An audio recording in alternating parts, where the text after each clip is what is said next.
حضرت امیر محمد اکرم آوان مد ظلہ العالی دارالعرفان منارہ ضلع چکوال میں سالہ سال سے قرآن و حدیث کے اوپر خطابات کر رہے ہیں اور سلسلہ نقشبندیہ اویسیہ کے مطابق لوگوں کو ذکر الہی کی تربیت دے رہے ہیں۔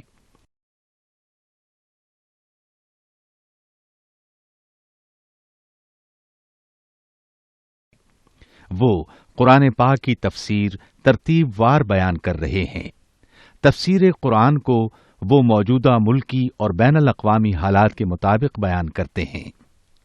موٹر وے سے کلر کہار کے انٹرچینج سے نکلتے ہوئے کلر کہار کی جھیل سے ہوتے ہوئے میانی، بوچھال اور نور پور سے گزرتے ہوئے دارالعرفان منارہ پہنچ سکتے ہیں۔ حضرت امیر محمد اکرم آوان نے بچیوں اور بچوں کی دینی اور دنیاوی تعلیم کے لیے سقارہ اکیڈمی کے نام سے ایک درسگاہ بھی قائم کی ہے۔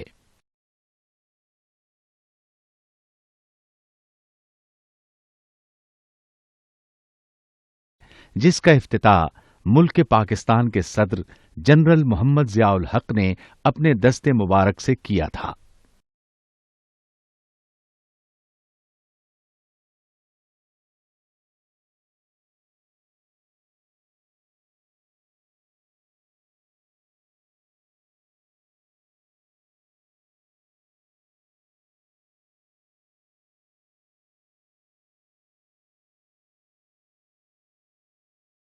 والصلاة والسلام على حبیبہ محمد وآلہ وصحبہ اجمعین۔ اعوذ باللہ من الشیطان الرجیم، بسم اللہ الرحمن الرحیم۔ قد نرى تقلب وجهك في السماء فلنولینک قبلة ترضاها فول وجهك شطر المسجد الحرام حيث ما كنتم فولوا وجوهكم شطره وإن الذين أوتوا الكتاب ليعلمون أنه الحق من ربهم وما الله بغافل عما يعملون ولئن آتيت الذين أوتوا الكتاب بكل آيات ما تبعوا قبلتك وما أنت بتابع قبلتهم وما بعضهم بتابع قبلة بعض وَلَئِنِ اتَّبَعْتَ آبَاءَهُم مِّن بَعْدِ مَا جَاءَكَ مِنَ الْعِلْمِ إِنَّكَ إِذًا لَّمِنَ الظَّالِمِينَ الَّذِينَ آتَيْنَاهُمُ الْكِتَابَ يَعْرِفُونَهُ كَمَا يَعْرِفُونَ أَبْنَاءَهُمْ وَإِنَّ فَرِيقًا مِّنْهُمْ لَيَكْتُمُونَ الْحَقَّ وَهُمْ يَعْلَمُونَ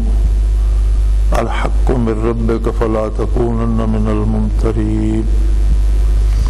اللهم سبحانك لا علم لنا إلا ما علمتنا إنك أنت العليم الحكيم۔ مولاي صل وسلم دائما أبدا على حبيبك من زانت به القلوب۔ ارشاد باری تعالی ہے قد نرى تقلب وجهك في السماء فلنولینک قبلة ترضاها فول وجهك شطر المسجد الحرام وحيث ما كنتم فولوا وجوهكم شطره۔ نبی علیہ السلام کو بیت اللہ شریف سے خاص الفت تھی اور جب بھی وقت ملتا حضور بیت اللہ تشریف لے جاتے اور اکثر دوپہر بھی بیت اللہ شریف کے سائے میں جہاں آج کل حتیم ہے گزارا کرتے اور بہت زیادہ محبت تھی آپ کو۔ پھر آپ کے دل میں یہ تمنا بھی تھی کہ ہمارا قبلہ اگر بیت اللہ شریف ہو جائے تو بہت اچھا ہو، اور آپ چاہتے تھے تو اس آرزو کے ساتھ بار بار رخ انور اور نگاہیں آسمان کی طرف اٹھ جاتی کہ شاید کوئی حکم آ جائے، وحی الہی آ جائے۔ تو ارشاد ہوتا ہے کہ ہم آپ کا بار بار آسمان کی طرف رخ کرنا دیکھ رہے ہیں، چونکہ آپ کو اس کی آرزو ہے، ہم آپ کو اسی قبلہ کی طرف متوجہ کر دیں گے جس کے لیے آپ کی مرضی ہے۔ اللہ کریم نے آپ کی آرزو قبول فرماتے ہوئے حرم کو ہی وجہ کا شطر المسجد الحرام، یہاں بیت اللہ کو قبلہ نہیں قرار دیا گیا بلکہ سارے حرم کو وجہ کا شطر المسجد الحرام، پورا حرم جو ہے بیت اللہ شریف کا یا مکہ مکرمہ کا جو حرم ہے، اور حرم بہت وسیع ہے، چاروں طرف اس کے نشان ہیں، جدہ سے تھوڑا سا نکلیں تو آگے سے حرم شروع ہو جاتا ہے،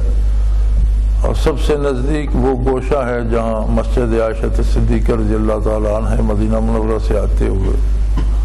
یمن کی طرف بہت دور تک ہے، اسی طرح چوتھی سمت بھی، تو یہ کسی طرف 20-25 کلومیٹر فاصلہ بھی ہے، اور ان چاروں کے اندر جو ہے یہ حرم ہے۔ بعض حجاج کرام کو بھی یہ ہوتا ہے یا عمرے پر جانے والوں کو بھی کہ عین بیت اللہ کی مسجد جو ہے اسی میں شاید نماز ادا کی جائے تو یہ حرم کی نماز ہے، نہیں، جہاں تک حدود حرم ہیں ان کے اندر جہاں بھی آپ نماز ادا کریں گے وہ حرم میں ہوگی۔ اسی طرح مدینہ منورہ کی بھی حدود حرم ہیں جو کئی میل شہر کے باہر تک ہیں جن کی نشاندہی کی گئی ہے، تو مسجد نبوی میں نماز ادا کریں یا حرم کے اندر کسی بھی جگہ نماز ادا کریں تو حدود حرم کے اندر جو ہوگی وہ نماز حرم میں ہوگی۔ پھر اس کا ایک بہت بڑا فائدہ اور سہولت اللہ نے مسلمانوں کے لیے پیدا فرما دی کہ اگر بیت اللہ شریف کو قبلہ مقرر کیا جاتا تو روئے زمین سے، بیت اللہ شریف ایک مکان ہے چھوٹا سا، تو عین سمت قبلہ تلاش کر کے مسجدیں بسانا آسان نہ ہوتا، ممکن نہ ہوتا۔ تو اگر میلوں ایک وسیع خطہ حرم قرار دے کر حرم کی طرف رخ کرنے کو کہا گیا تو ایک وسیع جگہ سامنے آ گئی جس میں روئے زمین پر سے، بعض مساجد کے رخ میں تھوڑا تھوڑا فرق بھی ہوتا ہے، لیکن پیمائش کے ادارے جو ہیں وہ یہ کہتے ہیں کہ اگر 24 ڈگری کا بھی فرق ہو جائے تو رخ حرم میں کہیں نہ کہیں حرم سے ٹچ کرتا ہے، اگرچہ ہر کوئی یہ کوشش کرتا ہے کہ رخ بالکل صحیح ہو، لیکن اس سے 24 درجے دائیں یا 24 درجے بائیں بھی ہو جائے تو اتنی وسعت ہوتی ہے کہ مسجد کا رخ حرم شریف کی طرف ہو جاتا ہے۔ لیکن اگر صرف بیت اللہ شریف کو مقرر کیا جاتا تو وہ تو چونکہ ایک چھوٹا سا مکان تھا تو یہ بہت مشکل ہو جاتا، تو اللہ کریم نے اس میں بھی یہ آسانی فرمائی، فرما ہم آپ کا رخ انور بار بار آسمانوں کی طرف اٹھنا دیکھتے ہیں۔ دنیا عالم اسباب ہے اور اللہ کریم ہر چیز کا کوئی نہ کوئی سبب پیدا فرماتے ہیں۔ جس طرح بعثت نبوی علیہ صاحب صلاۃ وسلام طے تھی لیکن دعا ابراہیمی کو بھی ایک سبب بنا دیا،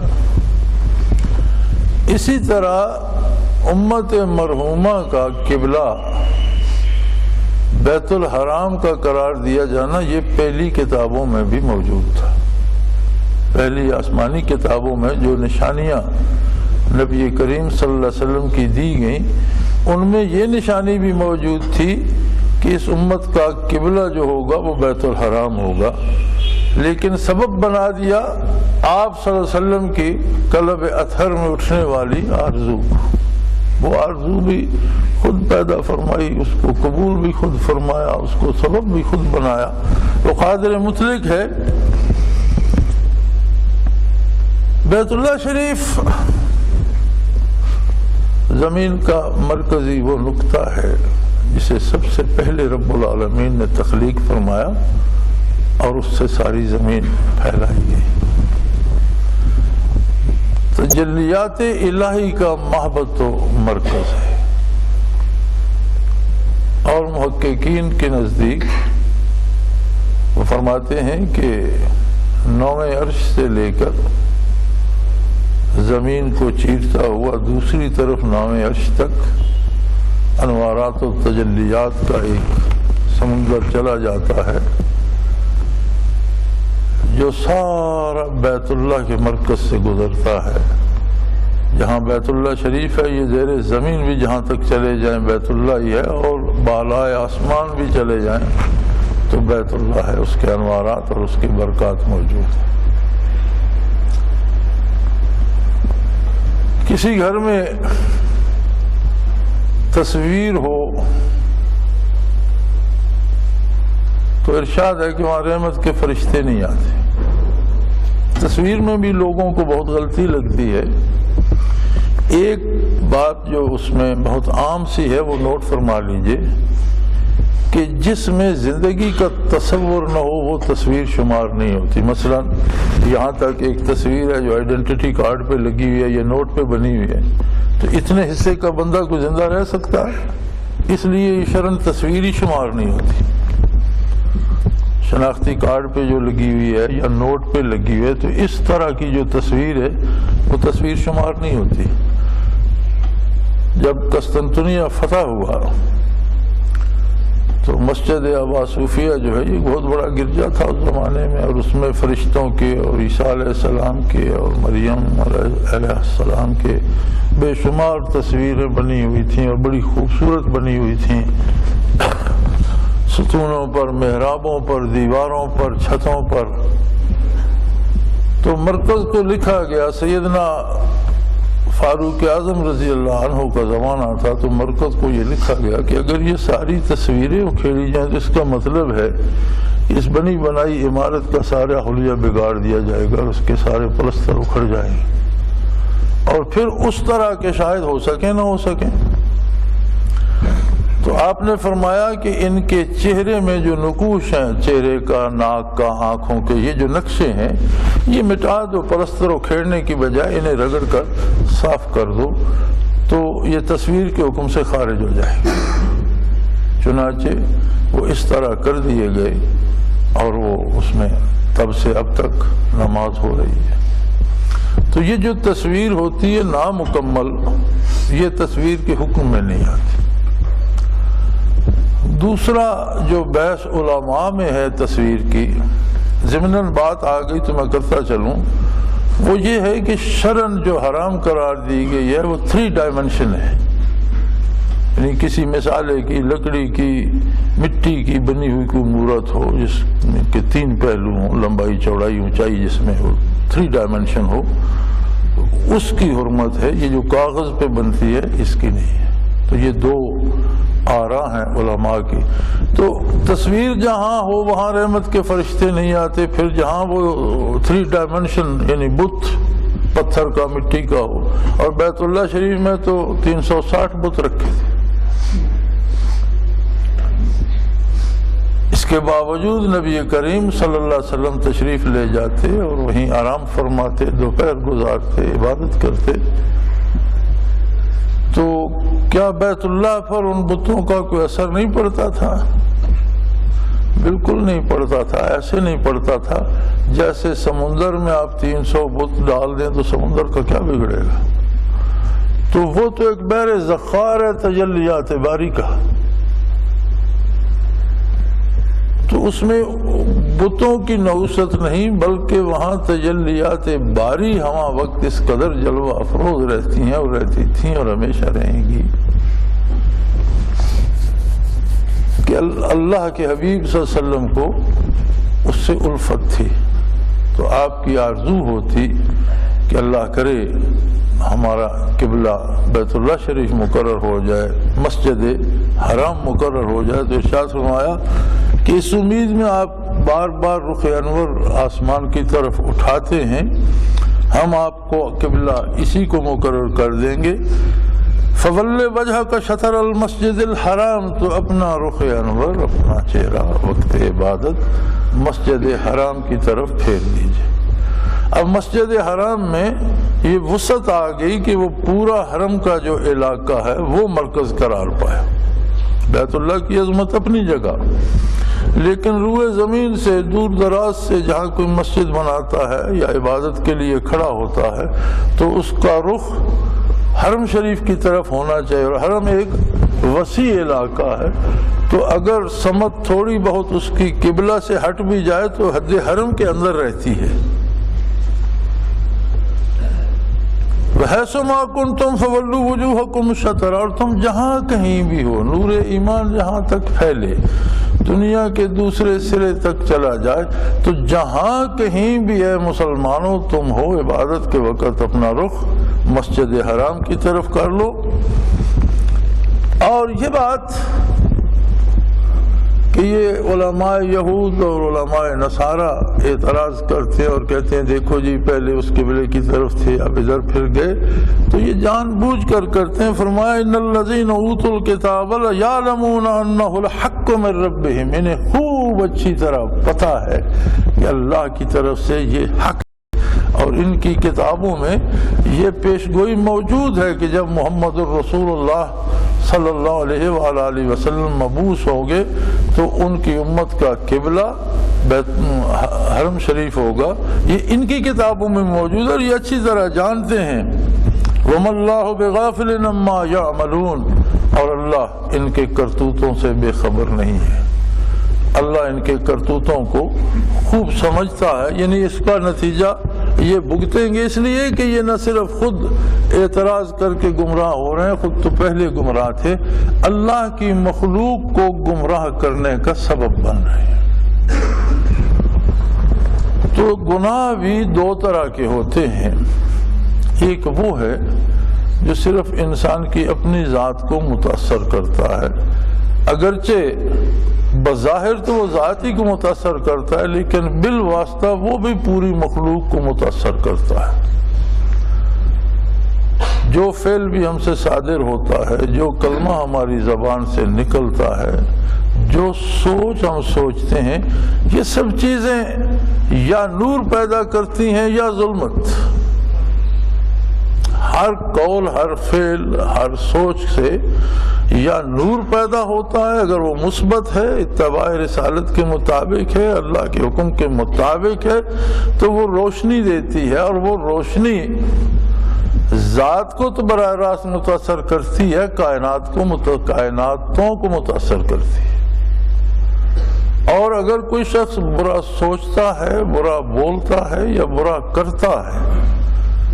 تو ظلمت پیدا ہوتی ہے، جو خود اس کو تو ظلمت میں لپیٹ ہی لیتی ہے، لیکن وہ کائنات تو جہاں تک اللہ کی کائنات ہیں وہاں تک انسانی عمل کا اثر پھیلتا ہے۔ یہ تو وہ ہے جس میں ذاتی نقصان بندہ کرتا ہے، لیکن ایک وہ ہے جس میں دوسروں کا اجتماعی نقصان ہوتا ہے۔ مثلا فضول اعتراض جو یہ یہود و نصارہ کر رہے تھے تبدیلی قبلہ پر، تو اس کا اثر عمومی عام لوگوں پر بھی ہو رہا تھا کہ دیکھیں جی یہ مذہب ٹھیک نہیں ہے۔ تو اللہ کی مخلوق کو گمراہ کرنے کا سبب بننا یہ بہت بڑا جرم ہے۔ اگر کوئی ذاتی گناہ کرتا ہے اور اس کی نحوست پہنچتی ہے تو یہ بھی جرم ہے، لیکن براہ راست ایسی بات کرنا یا ایسا کام کرنا جس سے اللہ کی مخلوق گمراہی پہ جمی رہے اور ہدایت نہ پا سکے تو یہ بہت بڑا جرم ہے۔ اس لیے فرمایا گیا کہ یہ یاد رکھو تم کر تو رہے ہو لیکن اللہ اس سے غافل نہیں ہے، اللہ دیکھ رہا ہے، اللہ سن رہا ہے، اللہ جانتا ہے، بہت بڑا ظلم کر رہے اور اس کا حساب تمہیں دینا ہوگا۔ وَلَئِنْ آتَيْتَ الَّذِينَ أُوتُوا الْكِتَابَ بِكُلِّ آيَاتٍ مَا تَبِعُوا قِبْلَتَكَ۔ اب یہ جو یہود و نصارہ اور صاحب کتاب ہیں، آپ ان کو جتنی دلیلیں چاہیں دے لیں، یہ آپ کے قبلہ کا اتباع نہیں کریں گے، کیونکہ دلیل وہاں مؤثر ہوتی ہے جہاں سامنے والے کے پاس دلیل نہ ہو اور وہ غلطی سے کر رہا ہو یا کسی غلط دلیل پر قائم، لیکن جو جانتا ہو کہ حق کیا ہے اور اس کا انکار کر رہا ہو تو اسے آپ کتنی دلیلیں دیں گے؟ وہ پہلے سے وہ جانتا ہے کہ یہ حق ہے اور جان بوجھ کر حق کی مخالفت کر رہا ہے، پھر آپ اسے جتنی بھی دلیلیں دیتے رہیں وہ آپ کی بات نہیں مانے گا۔ وَمَا أَنْتَ بِتَابِعٍ قِبْلَتَهُمْ، اور آپ کو ان کے قبلے کا اتباع کرنے کی ضرورت نہیں ہے۔ آپ کو تو اللہ کریم نے خود بتا دیا، آپ کا قبلہ رب جلیل نے مقرر فرما دیا، تو آپ کو کیا ضرورت ہے کہ آپ ان کے قبلے کا اتباع کریں؟ کیونکہ وہی کہتے تھے کہ ہم میں چلو ایک بات تو مشترک تھی کہ بیت المقدس ہمارا بھی قبلہ تھا، مسلمانوں کا بھی تھا، تو کوئی ایک مرکز تو ہم میں کوئی ایک بات تو ایسی تھی جس پہ ہم متحد تھے، تو دیکھو انہوں نے تو یہ بھی تبدیل کر دیا اور وہ ایک بات جو سب میں مشترک تھی وہ بھی جاتی رہی۔ تو اللہ کریم فرماتے ہیں کہ یہ جھوٹ بولتے ہیں، ان کی کتابوں میں موجود ہیں جو نشانیاں اللہ نے دی ہیں، ان میں یہ بات بھی موجود ہے کہ آپ صلی اللہ علیہ وسلم کا اور آپ کی امت کا قبلہ مسجد حرام ہوگی، اور یہ جانتے ہیں اور جان بوجھ کر انکار کر رہے ہیں، اور جو جان بوجھ کر انکار کرتا ہے اسے آپ دلائل دیتے ہیں، اس دلائل سے تو قائل یہ آپ کی بات نہیں مانیں گے، آپ کے قبلے کو قبلہ نہیں مانیں گے۔ اسی طرح آپ کو ان کے قبلے کو قبلہ بنانے کی ضرورت نہیں ہے کہ آپ کو تو اللہ کریم نے براہ راست حکم دے دیا۔ اور دوسری بات یہ ہے کہ یہ یہود و نصارہ خود بھی ایک قبلے پہ متفق نہیں ہے۔ ما بعضهم بتابع قبلۃ بعض، یہ بیت المقدس میں بھی انہوں نے الگ الگ سمتیں بنائی ہوئی تھی۔ یہود کہتے تھے کہ جدھر اسحاق علیہ السلام کی اور ابراہیم علیہ السلام کی قبر ہے ادھر منہ ہونا چاہیے، نصارہ کچھ اور کہتے تھے کہ ادھر ہونا چاہیے۔ تو خود مسجد کو یا بیت المقدس کو بھی قبلہ یہ نہیں مانتے تھے، بلکہ جن بزرگوں کے سے قائل تھے جن کے عظمت کے، وہ کہتے تھے کہ نہیں بالکل مسجد کی طرف نہیں، جہاں ان کے مزارات ہیں تو یہود اپنی طرف کھینچتے تھے، نصارہ اپنی طرف کھینچتے تھے۔ تو ان کا تو یہ عالم ہے کہ وما بعضهم بتابع قبلۃ بعض، یہ تو آپس میں بھی ایک دوسرے کے قبلے کو قبلہ نہیں مانتے۔ لیکن اگر اس کے بعد اے سامع، اے سننے والے، اے مسلمان، اے مسجد حرم کو قبلہ ماننے والے، وَلَئِنِ اتَّبَعْتَ آبَاءَهُم مِّن بَعْدِ مَا جَاءَكَ مِنَ الْعِلْمِ، اس کے بعد کہ تمہارے پاس اللہ کی طرف سے واضح علم آ چکا، اگر پھر تم نے ان کے قبلے کو قبلہ ماننا چاہا اس لیے کہ یہ بڑا خیر سگالی کا ہم کام کر رہے ہیں، تو فرمایا یاد رکھو اِنَّكَ إِذًا لَّمِنَ الظَّالِمِينَ، تو پھر تم بھی ظالموں میں شمار کیے جاؤ۔ ظلم ہوتا ہے، لغوی معنی ہے ظلم کا وضع الشیء لغیر محلہ، کسی چیز کو ایسی جگہ رکھنا جو اس کی جگہ نہ ہو، یعنی غلط کام کرنا، وہ کام کرنا اس طریقے سے کرنا جس سے طریقے سے کرنا مناسب نہ ہو، وہ کام کرنا جس کا کرنا صحیح نہ ہو۔ تو فرمایا مسلمانوں، اگر تم یہ سوچنے لگ پڑے کہ دنیا میں اتنے یہود و نصارہ ہیں اور ہم ان سے قبلہ مشترک کر لیں، اور قبلہ ہی تو ہے چلو بیت المقدس کی طرف کر لیں، تو پہلے وہ بھی تو تھا، تو ہم میں کوئی بات سمجھوتے کی آ جائے گی۔ فرمایا جب اللہ کا حکم واضح اور کھلا کھلا تمہارے پاس آ چکا جس میں کوئی شک نہیں ہے، تو اگر اب ایسا کرو گے تو پھر تم بھی ظلم کرنے والوں میں شمار کیے جاؤ گے۔ اس لیے الذین آتیناہم الکتاب، اس لیے کہ یہ جو اہل کتاب ہے جنہیں آپ سے پہلے ہم نے کتابیں دی ہیں،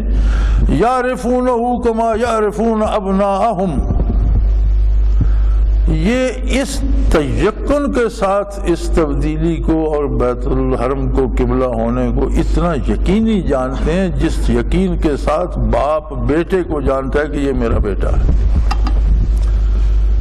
باپ ساری دنیا سے بھول سکتا ہے، لیکن کون ایسا باپ ہے جسے اپنے بیٹے کا پتہ نہیں ہوتا اور اسے نہیں پہچانتا؟ جس طرح باپ بیٹے کو پہچانتا ہے اس طرح یہ اہل کتاب اس ساری بات کو جانتے ہیں۔ وَإِنَّ فَرِيقًا مِّنْهُمْ لَيَكْتُمُونَ الْحَقَّ،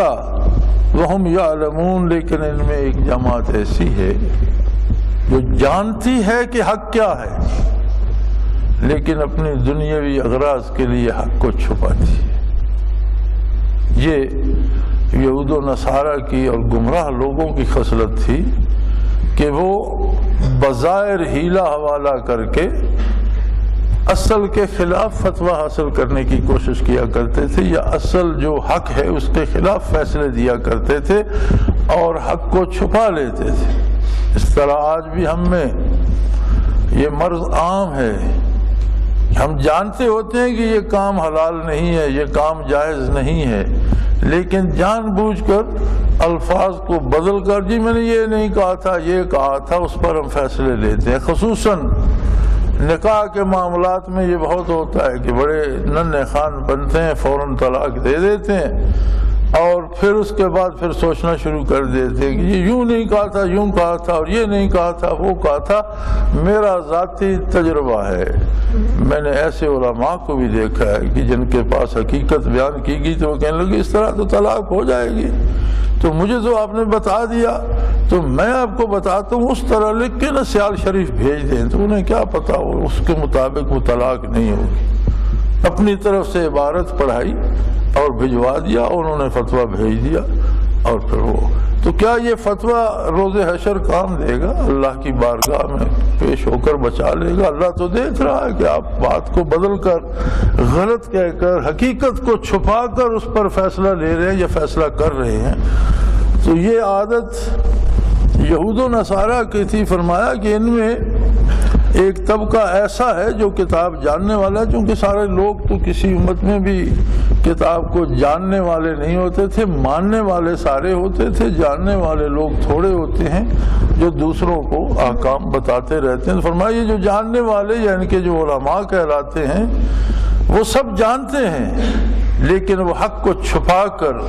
لوگوں کو گمراہ کرنے کے لیے باتیں بناتے ہیں۔ اور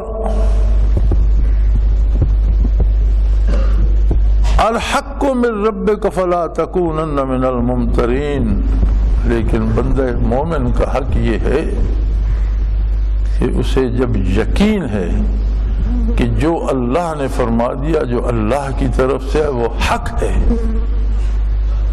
پھر اسے ادنا ترین شبہ کرنے کا بھی کوئی حق نہیں، کوئی گنجائش نہیں ہے کہ احکام الہی میں کوئی ادنا ترین شبہ کیا جائے۔